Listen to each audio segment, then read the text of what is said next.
Hello guys, ഇന്ന് ഞാനും ആരൂസും കുട്ടനും കൂടിയിട്ട് ഒരു സ്പെഷ്യൽ സ്ഥലത്തേക്കാണ് പോകുന്നത്. നമ്മുടെ പറശ്ശിനിക്കടവ് മുത്തപ്പൻ്റെ അടുത്തേക്ക്.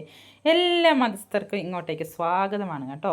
ഇവിടുത്തെ ഏറ്റവും വലിയ പ്രത്യേകത എന്ന് പറയുന്നത് ഫുൾ ചന്തയാണ് കേട്ടോ. രണ്ട് സൈഡിലും നമ്മൾ വണ്ടി ഇറങ്ങിയ പിന്നെ ത്രൂ ഔട്ട് ചന്തയാണ് കാണാനുള്ളത്. അതിൽ പല പല സാധനങ്ങളുണ്ടാവും. നമ്മൾ എത്ര പ്രാവശ്യം ഇവിടെ വന്നാലും ഓരോ തവണ കാണുമ്പോഴും ഭയങ്കര രസമാണ്. അതായത് ദൂരത്തുനിന്ന് കാണുമ്പോൾ ഇതൊക്കെ നല്ലൊരു അട്രാക്ഷനായിട്ട് തോന്നും. പക്ഷെ അടുത്ത് പോകുമ്പോൾ അതൊക്കെ ചെറിയ ചെറിയ സാധനങ്ങളായിരിക്കും കേട്ടോ. കുറേ ഫോട്ടോസും കാര്യങ്ങളും കുട്ടികളെയും കൊണ്ട് വന്ന ഒരു രക്ഷയുണ്ടാവില്ല. ആരോസിനോട് ഞാൻ ആദ്യം പറഞ്ഞു ഒന്നും പ്രത്യേകിച്ച് വാങ്ങുന്നില്ല, അതുകൊണ്ട് ജസ്റ്റ് കണ്ട് മാത്രമേ നടക്കുന്നുള്ളൂ. ഇവിടെ സൺഡേ ഭയങ്കര തിരക്കായിരിക്കും കേട്ടോ.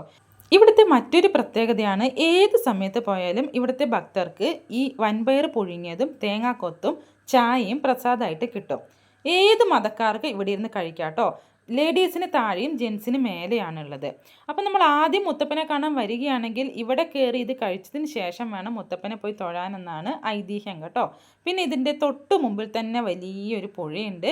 അപ്പോൾ അവിടെ ഇത് കഴിച്ചതിന് ശേഷം എല്ലാവരും ഈ പുഴയിലിറങ്ങി കൈയും മുഖവും കാലൊക്കെ കഴുകിയിട്ടാണ് മുത്തപ്പനെ കാണാൻ കയറാറ്.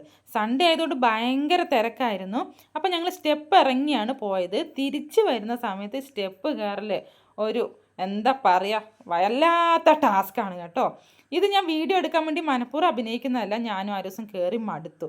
അപ്പോൾ ഇത്രയുള്ള വീഡിയോ ഇഷ്ടമായി സബ്സ്ക്രൈബ് ചെയ്യാൻ മറക്കല്ലേ. ബൈ.